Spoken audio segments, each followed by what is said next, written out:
not the first time we hear of Shabbat or of the Sabbath. We're going to call it Shabbat in here. For those, what do we know about Shabbat? Where do we think Shabbat comes from?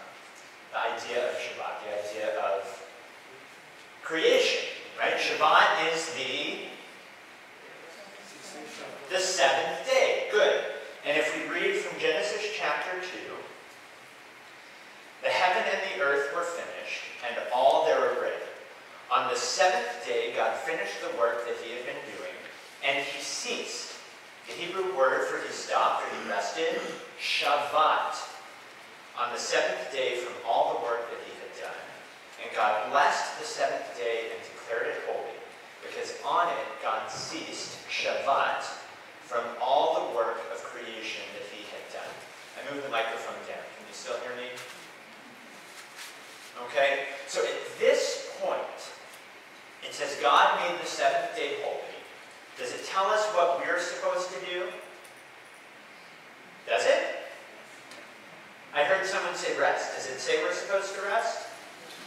No. All we know is that it's a holy day. We don't even really know that it's going to repeat. Right? All we know is that day after God finished creating the world, that we have this holy day.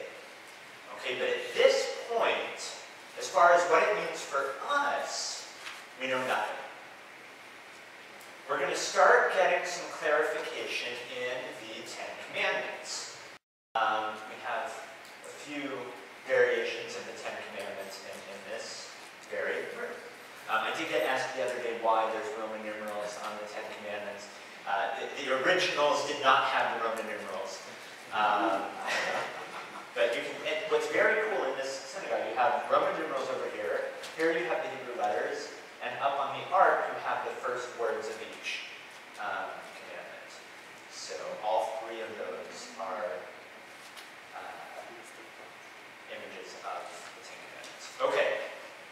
Now I have the heading as there are two Ten Commandments. And the reason that I have this heading is the Ten Commandments are given to us twice. And that doesn't mean the first set of 2 tablets and then Moses broke them and then we have the second 2 tablets. What it means, well, that happened. Right? Moses breaks the tablet. That's not what this means. What it means is that the Ten Commandments are given twice in the Torah.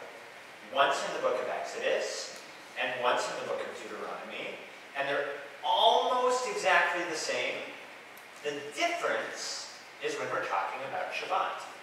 So we're going to look at 2. I'm going to keep a little chart going, and we're going to see what differences we have. First, and I do give it away a little bit with some things that I have bolded and underlined here. But anyway, in Exodus, remember, the Hebrew word is zaphor. Remember the Sabbath day and keep it holy. 6 days you shall labor and do all your work, but the 7th day is a Sabbath of the Lord your God.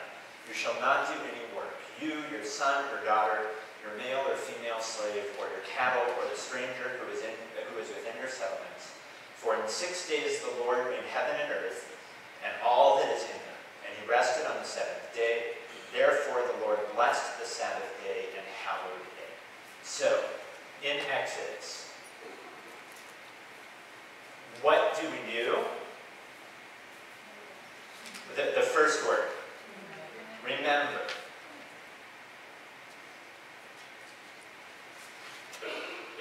How do we do it? We're still in Exodus. Okay, good. So 6 days you shall labor and do all your work, but the 7th day is the Sabbath of the Lord your God. You shall do no work. So the how is no work. And why?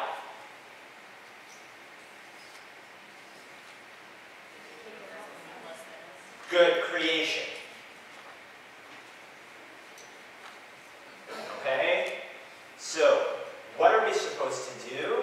Remember the Sabbath day. How are we supposed to do it? No work. Why do we do it? Because God created the world in 6 days and rested on the 7th day. That sounds about right, right? Right. Okay. Deuteronomy. Observe, shamor,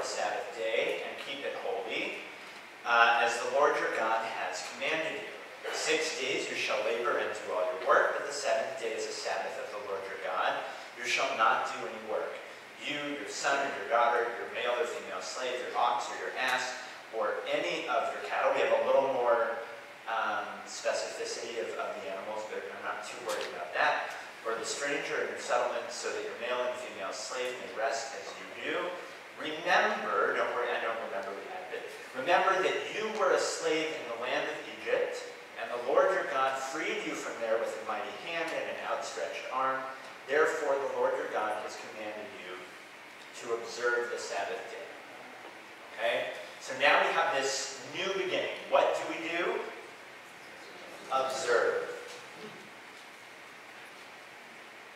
Okay, how do we do it? No work. Same thing, right? Why? Yeah! Right? Well, where did that come from?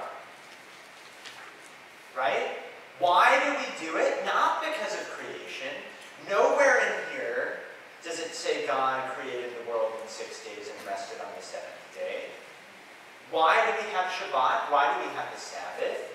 As a reminder of the Exodus from Egypt. Okay? So, we're left with a few questions. And Rabbi said I was going to explain Talmud. I'm not going to explain Talmud tonight. I think next week, Rabbi Bernholtz is doing an introduction to Jewish law. If we stay with the syllabus. And that's where we'll really learn this chain of progression of where Judaism that we know today came to be. The reason I brought it up last week, again, not fully explaining it, is to show that what we have in the Torah is our starting point. But what we do as Jews today does not end with what we read in the Torah. What we do as Jews today is 3,000 years, really just over 2,000 years of interpretation from what we have from the Torah. Okay? So we're left with questions. One is, what does this remember and observe mean? Okay? Because really all we know of what we're supposed to do for Shabbat is no work. But do we even know what no work means? But, so no work, right? What's work for me may not be work for you. Maybe I really like washing my car. Maybe you really like accounting, right? When I took this job, I said the only problem is I won't work on Shabbat, right? That doesn't work so well, right? It's my job to work on Shabbat because that's what I do, right? But it's a different kind of work. So what does work mean, right? And then, even though it may not ultimately impact how we celebrate Shabbat, I think it is good for us to know why we're doing what we're doing. And we have these two different explanations, right? One is it's because of creation. That probably is the most logical based on the story we're given. But in Deuteronomy, it doesn't mention creation. It says we're doing it because of the Exodus. So later rabbis will try to explain some discrepancies and fill some holes that are left by our Torah explanation. So Rashi, who is a medieval commentator, says, well, how come in Exodus it says Shamor, remember? How come in Exodus it says Zachor, remember? And in Deuteronomy it says Shamor, observe. And how come? And what he says, and as you read more and more rabbinic works, rabbinic logic is completely illogical, and that's what makes it so beautiful. Okay, and some people will say that they're making loops, that they're cheating, that they're making things up to fit what they want to be true. And some of that might be the case, but it's not a bad thing. Because that's what the homily, that's what the art of the rabbis was.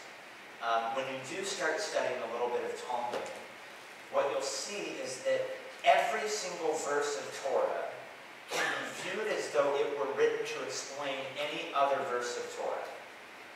And by Torah, I mean the whole Bible. Okay? So in Midrash, and the rabbis explaining verses of Torah, they'll be explaining a verse from Exodus. And they'll say, well, this means this. And the reason we know that it means this is because in the book of Proverbs it says this. Right? Well, was that verse of Proverbs, did it have anything to do with Exodus? Probably not. Right? But that was the art of textual interpretation that the rabbis mastered. So for Rashi, he has to explain why in Exodus it says one thing, and why in Deuteronomy it says something else, because this is the Ten Commandments. This isn't any verse of Torah. Right? This is the Ten Commandments. It's supposed to be, excuse the not pun, I don't know, it's written in stone. Right? So how can we see it says one thing in one place and one thing in another place? Right? So what he says is remember and observe. And observe. Zachor v'shamor were said simultaneously in one utterance. So it's not that one place God said remember and another place God said observe. It's that God in God's way, which we can't understand, said both words at the same time. So just to make it easier for us, we got one in Exodus and one in Deuteronomy. Right? Now, truth, there were probably two different oral transmissions. One was Zachor and one was Shamor. But it's nice, right? And I know you started looking at the prayer book tonight. There's a medieval poem called L'Chatoti that we use to begin Shabbat, at the very beginning of the Friday night liturgy. And in it are these words, Shamor v'Zachor. They split it or they switch it because it sounds more poetic, and it's Zachor v'Shamor. But Shamor v'Zachor b'nifur echad. Remember and observe in one voice. Okay? Now, what practical difference does that make for us today? We're going to talk about that in a few minutes. But first, I want to answer another question, which is, why do we celebrate Shabbat? Is it because of creation, or is it because of the Exodus from Egypt? Well, based on what Rashi said about Zachor v'Shamor, what do you think we're going to do? Are we going to pick one? No. Right? And we don't have to. And we don't have to say, well, one is more authentic or one is more real, because just like Rashi said, these were said with one voice, we can follow that same logic and say that both of these are just as important. So, in the Kiddush for Friday night, the prayer that is said over a cup of wine, which we're going to look at when we look at practice and how we celebrate Shabbat, but this is the prayer that we're given. Blessed are you, Adonai our God, ruler of the universe, who sanctifies us with God's commandments and has been pleased with us. God's holy Sabbath has been given to us in love and desire as a remembrance of creation, for it is the first of the holy festivals, a recollection of the Exodus from Egypt. For we were chosen and we were set apart from all other nations. Your holy Sabbath that you have given us in love and desire, blessed are you, Adonai, who sanctifies the Sabbath. So every single Friday night, when we bring Shabbat in, when we begin our Sabbath, right, when we start in the evening, we talked about this last week, every holiday, every day we get to the evening, because in the creation story there was evening, there was morning. Okay, so our days start with the evening.